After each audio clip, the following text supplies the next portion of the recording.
네, 청년의 일터를 지키는 N개의 청년일기, 올해도 정말 많은 사연을 가지고 돌아왔는데요.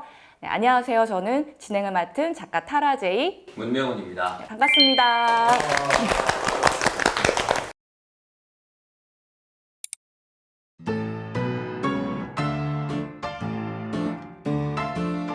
네, N개의 청년일기는 청년들의 일터에서 일어나는 다양한 고민 사연을 듣고 또 고민 해결을 위해서 전문가분들과 현장에 계신 청년분들과 함께 이야기를 나누는 토크쇼입니다.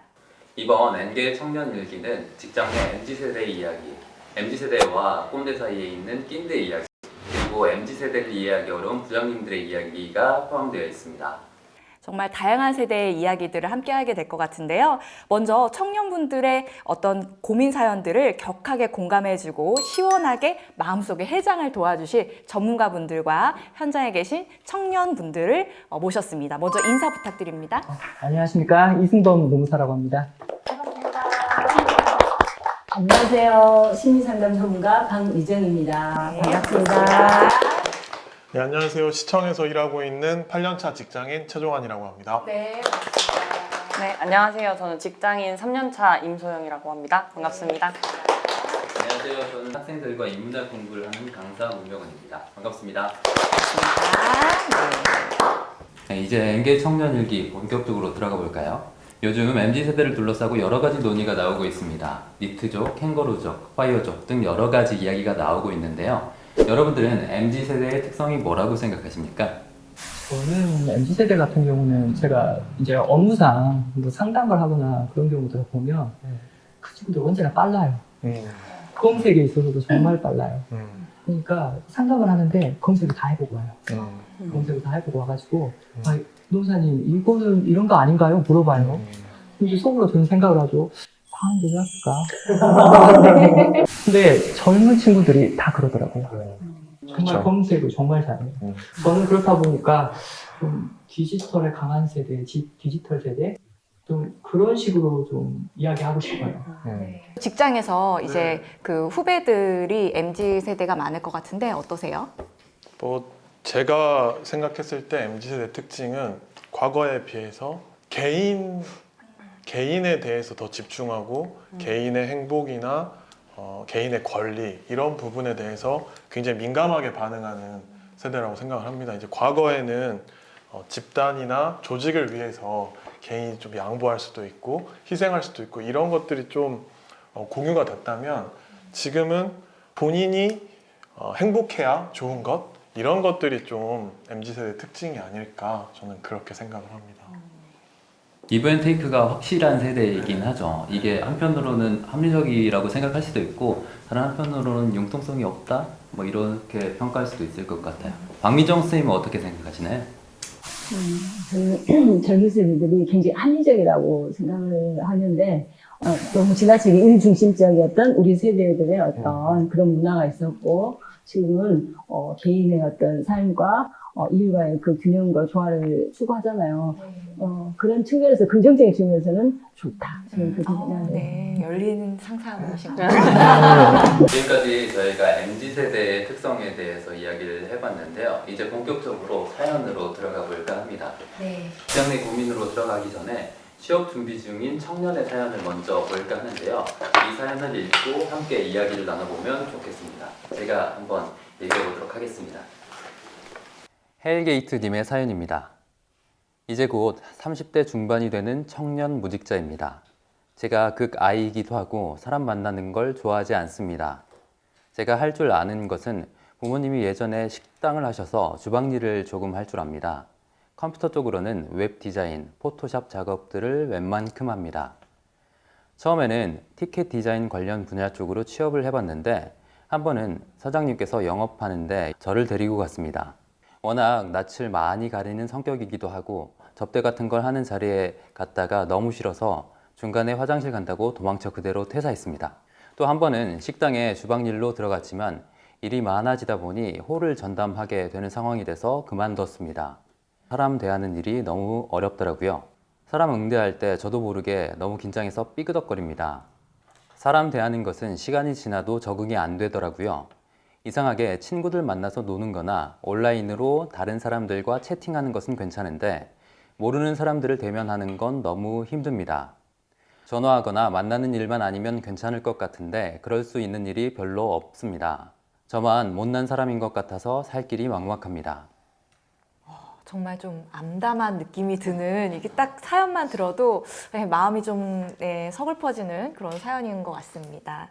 저는 이 사연을 듣고 요즘에 특히 또 젊은 친구들일수록 이 오프라인으로 1대1로 숨을 맞닿으면서 이야기를 하는 것을 굉장히 어려워하는 것 같은데 또 이런 비슷한 사례들 있으시거나 또 어떻게 생각하시는지? 저는 사실 근로자분들만 보는 건 아니고 사용자, 그러니까 사업주분들도 보잖아요. 직장 CEO분들을 본단 말이에요. 근데 그분들이 하시는 말씀들이 쟤는 왜 나갈까예요. 쟤는 왜 나갈까? 있어줬으면 좋겠는데 왜 나갈까? 내가 마음에 안 들었나? 누가 마음에 안 들었나? 그런단 말이에요. 그런데 근로자분들, 특히 청년분들 어떤 생각을 갖고 계시냐면 내가 문제인가라는 생각을 해요. 지금 방금 사례에서도 제가 그 생각을 했거든요. 본인은 내가 문제라고 생각을 하잖아요. 그렇죠. 근데 그게 아닌 경우가 많아요. 저는 만약에 취업을 했다고 하면 대화를 좀 해보는 게 필요하다고 생각해요. 팬게이트님만 좀 말 그대로 아쉬운 게 아니라는 거예요. 직장에도 거기 사장님도 아쉬울 수 있어요. 네. 이 어려운 점을 이야기해봐. 어려운 점 이야기해가지고 내가 해결할 수 있는 거면 해결해서 우리 같이 지내보자.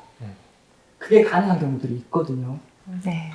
그렇다 보니까 생각을 그런 쪽으로 좀 했으면 좋겠어요. 단순히 내가 못난 게 아니고 직장의 문제일 수도 있는 거고 직장에서도 문제 해결해 줄 수도 있을 것 같다. 너무 자괴감에 빠져 있으면 그렇죠. 앞으로 네. 못 나아갈 것 같거든요. 네. 어떤 핑계라도 대서 내가 문제가 아니고 회사가 문제였던 걸 아니까 그러면 좀 나아갈 수 있을 것 같거든요. 네. 저는 일단 제가 그렇게 생각을 했습니다. 네. 네. 저는 네. 이 사연 보면서 내가 비정상인가요? 이렇게 생각하는 네. 모습을 보고 좀 마음이 아프더라고요. 근데 우리 모두 다 그런 경험 있잖아요. 새로운 사람을 만나고 누군가 모르는 사람이 말 걸면 두렵고 이런 긴장을 항상 느꼈는데 저도 이 사연자분이 이야기한 것처럼 극아이예요. 극아이인데 네. 대학교 때까지는 그랬던 것 같아요. 네. 그런데 사람들을 만나고 그리고 이쪽 일을 하게 되고 강의를 하면서부터 내 생각을 잘 표현하고 그리고 소통하는 방법을 조금씩 배워나간 게 아닌가 싶습니다. 그래서 단순히 이 비정상이라고 생각하실 게 아니라 누구나 그런 경험들을 하게 마련이고 그렇기 때문에 물론 사람들마다 좀 다르긴 하겠지만 노력을 통해서 좀 바꿀 수 있지 않을까라는 생각도 해보고요. 요즘에 MBTI 유행이잖아요. 네. 유행도 한참 더 됐죠.